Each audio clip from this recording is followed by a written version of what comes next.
So ayun, magandang morning sa ating lahat. So andito tayo ngayon sa ilog ulit.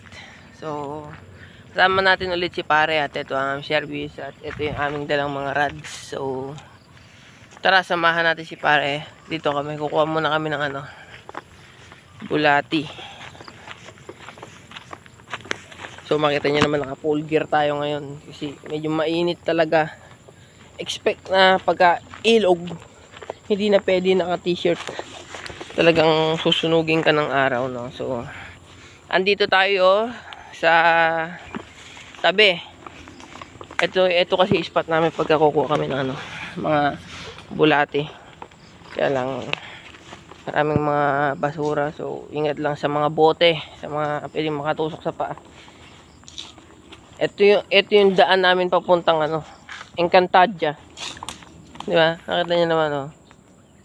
Ayun yung taas, doon kami dumaan kanina. So bata nga si pare kumukuha ng bulate. Kuha muna kami ng pamain para makasadsad ka agad tayo sa baba. So tara.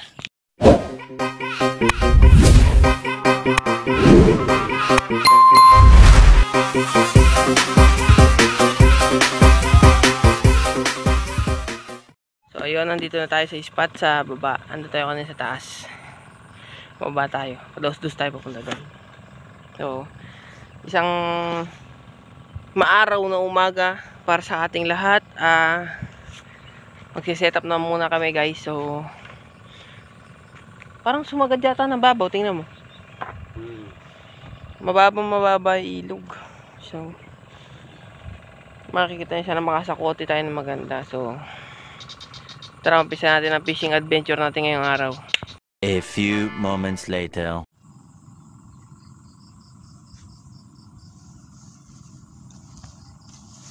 Tayo ngayon ay magsiset up na. So tara.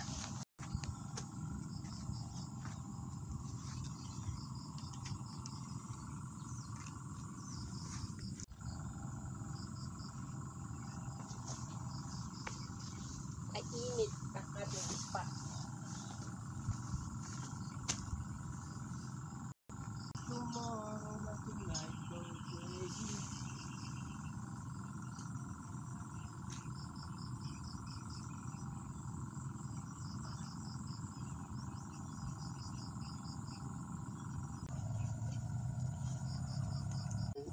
So yun na nga, guys. So the rest, mainit pa rin sa ating spot. Medyo ibaba lang natin ng konti ang ating camera. Yun, the best, kasi nasa baba tayo. Pwede na!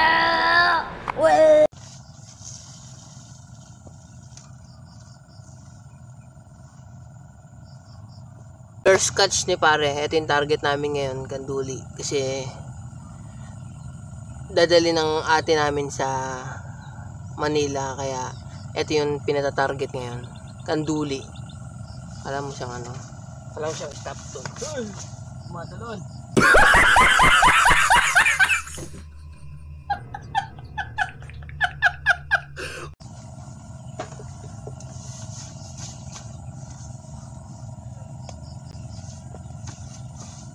So ayun na, guys, kasalukuyan tayo nandito ngayon. Nakaupo tayo sa isang tabi kasi medyo mainit. Yun yung mga rad natin, naghihintay na lang tayo ng kagat. Wala kaming pakialam!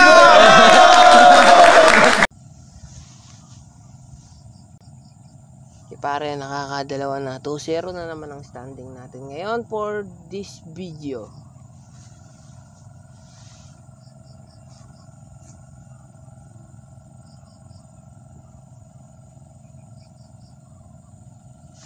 Okay, baka tangayin itong aking lurit.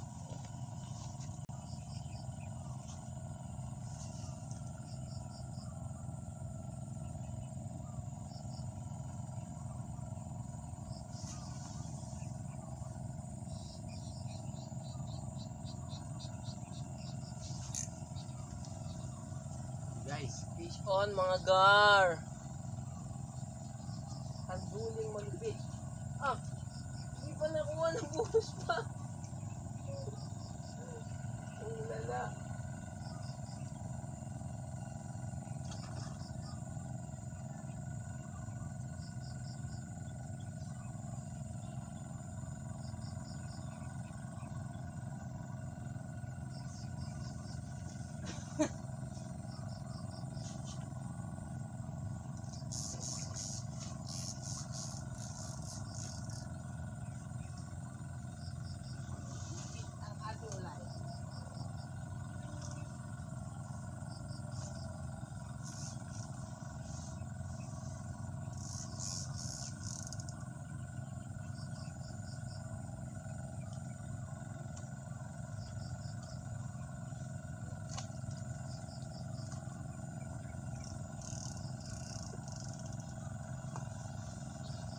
So ayun guys, nagbabalik. So nakadali na naman na raw si Pare Koy. So pakita mo pare malapitan yung bangus.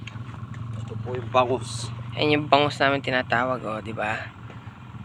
So sana all. Mapapasana all ka na lang kay pare. Yung target ko, siya yung nakakakuha ng target.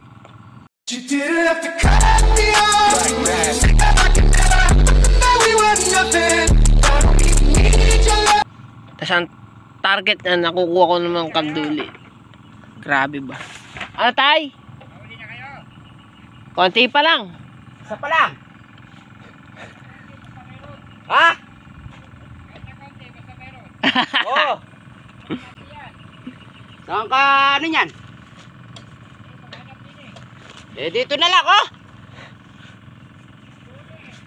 Ha? Kailan mainit? Saan daw siya pa pwesto? Yun guys, nakaburukuto na naman tayo ng salapya. Okay, nag-iisang salapya. Puro kanduli. Isang roho lang din yun, no? So, ayan the rest kasi may nangunguriente dito sa ating spot. So, 1, 2, 3, 4, 5, 6 sila. Ayan sila sa dulo kung mapapansin nyo. Mga naka, ano sila, salbabida. So, kahit na ganyan, tingnan natin yung magiging sistema kung paano. Ang nangyari? Nabuhos pa? So, tara. Ayan guys, no?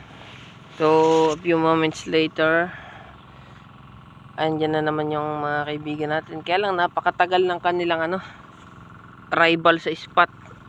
Pag may napakagat tayo ngayon, siguro mga kalahating oras ang pagitan, tas gantong size pa yung madadali natin talaga. Lumipat ng spot si Pare Koy, nandun siya sa kabila. So, kanina nandyan siya. So, medyo mainit dun, bukod dun talagang parang dun, parang pinipirito. Sa sobrang init, kaya lumipat na rin si Pare Koy sa medyo malamig. So, tara, tingnan natin kung ano pimaw natin ngayon sa fishing adventure. Kasama natin ang aking walang ibang kapartner, si Paring Marbs. So, tara. Tada! Diba? Isang bangus lang kami. Oh, bangus.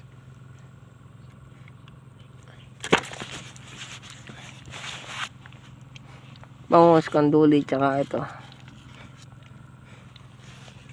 So, ayan guys. I think this is enough for today's vlog. So, ang haba na ng oras namin dito na ginugol para makakuha ng target. So, halos pumagapon din tayo nandito. Mapagitna, dulo at malapitan. Dito na may tapat namin. Eh, wala nang kumakagat. So, the rest, ito yung result ng aming as usual, parang wala nagbago, no? Ito pa rin siya. Wala kaming pakialam! Kanina, yun, nasa timba namin. Yan. So, hindi man namin napuno yung timba. Ilang piraso lang yung nakuha namin.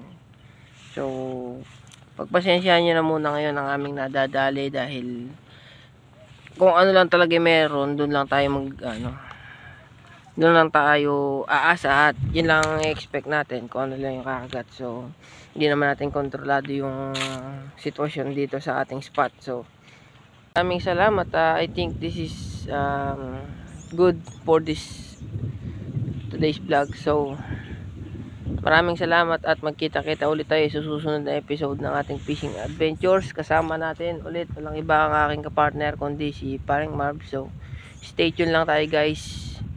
Yun lang. Peace out. God bless.